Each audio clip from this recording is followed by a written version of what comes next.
What people need to realize is that when we make the business better, it gets better for everyone in terms of compensation. As a business grows, as people take on more responsibilities, people have the ability to take on more, earn more, and have a larger hand in the success of what they're doing.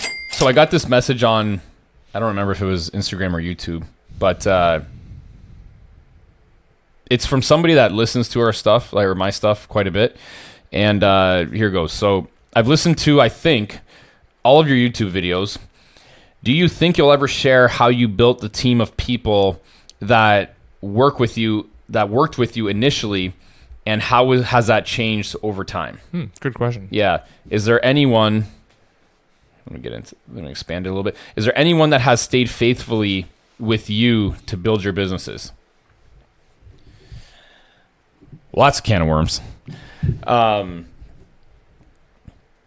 Unfortunately, in the beginning, I picked the wrong people, and I picked a lot of the wrong people. Let me ask you this. Like, what were the decision-making criteria when you were analyzing options for people to work with? In the beginning? In the very beginning. Anybody that wants to work. Like, literally, yeah. I didn't know. And probably at a wage that, like, the business could afford. Yeah. And it was with people that believed in the potential of what I was doing. Mm-hmm. And it was with people that already saw that even with me doing it myself, I already had something, and they could see why this was going to be a potential success. Mm-hmm. And they probably wanted a piece of it. Unfortunately, those people that I thought were loyal and thought they had my interests and the interests of the company at heart, or they wanted the best for them, or for it, or for me, or whatever the case is, ended up becoming the people that restricted the business the most,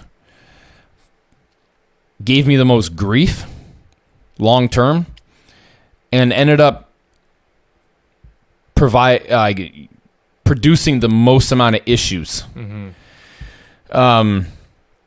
Now, was that all of your early staff, or do you have some even like that are with the company still today that were from very early on? The only ones that I could say from early on was Dave, our QC manager, and Tomas, graphics artist. So that's probably like 7-8 years ago. And Dave even earlier, to be honest. Dave's probably going on 9 years. But other than that, Christy. Mm-hmm. Christy's one of them. Customer service. And what do you think? Man, what do you think was a handful? Just like a few, very few. Yeah. Benny, but he came after. Yeah. What do you think are the factors of those employees that, like, to answer that guy's last question? What do you think? It's a girl, but that's neither here nor there. Whatever. That person's last question regarding, like, what were the factors leading them to stick around for all this time? I think they feel like they want to be a part of something bigger than them. Mm-hmm. And I think they see the potential for where this can go. Mm-hmm. I also feel they recognize how that potential they could leverage that potential with their loyalty and hard work. And I think they recognize the fact that if they do those two things, I will reward them. Mm-hmm. And I feel they know that because they've seen it happen. Yeah. The consistency, I would say, like the consistent hard work is probably one of the things that I've seen over the last couple of years that really differentiates.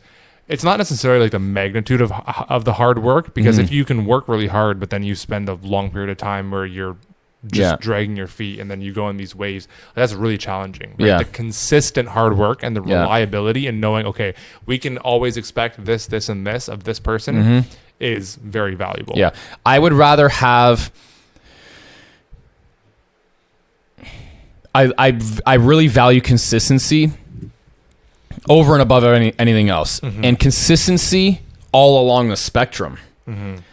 I will never settle for less than mediocre work or average work, but if you can provide average, consistent work, I would rather have that than a lot of hard work in short spurts followed by poor work.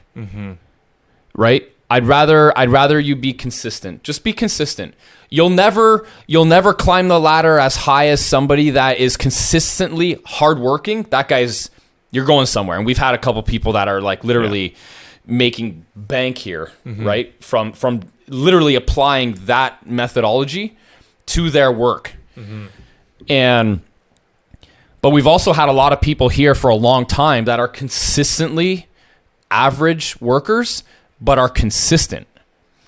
And I don't necessarily expect them to change. I don't expect them to, okay, you need to go above and beyond average work. No, if you want to earn more and provide the business more value than what you're currently doing on a consistent basis, you will earn more money. It's as simple as that.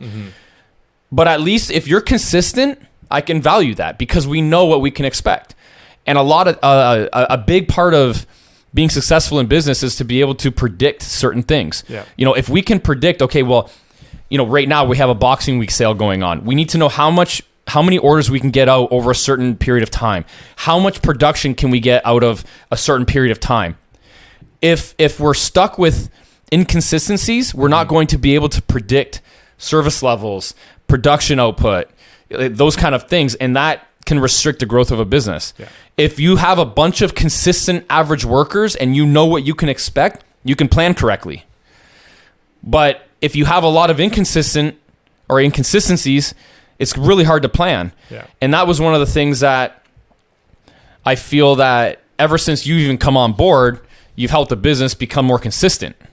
And that's been a very big key in the growth of the business over the last few years.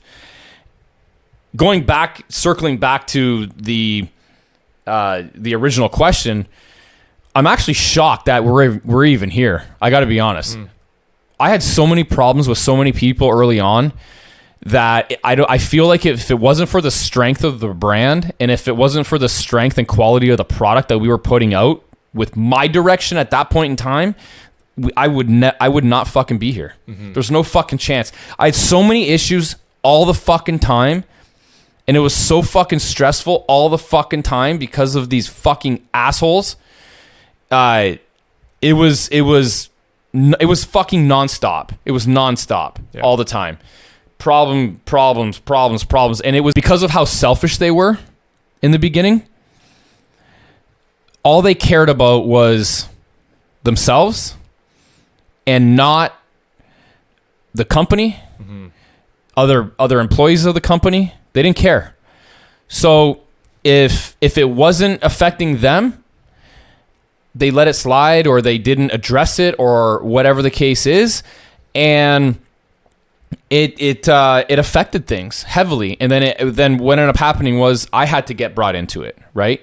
So because I was so busy doing other things trying to grow the business, I was getting brought into the weeds nonstop. When if they would have had a little bit more of, a long-term outlook and an unselfish outlook on where this company could go and how they will reap the benefits of the potential of where this company can go, they would have been better off. But instead, we had to let them go. It's a really unfortunate situation where employees typically are much more short-sighted than they are in it for the long game. And I've seen this over the last, for sure, decade, if not more, that... Another question that the person asked was, actually, I don't even want to take a spin-off question, is looking back at it, knowing what you know now, going back to day one, and you have to hire your first employee, what would you have looked for then, given the same budget constraints, the same stages of growth of the company, of what the problems that you were facing at that time? Like, what do you think you would have looked for differently at that time? Yeah, I would have looked into I would have looked for references first. And I would have addressed issues right away. Right away. Because it was early on, I didn't want to ruffle feathers.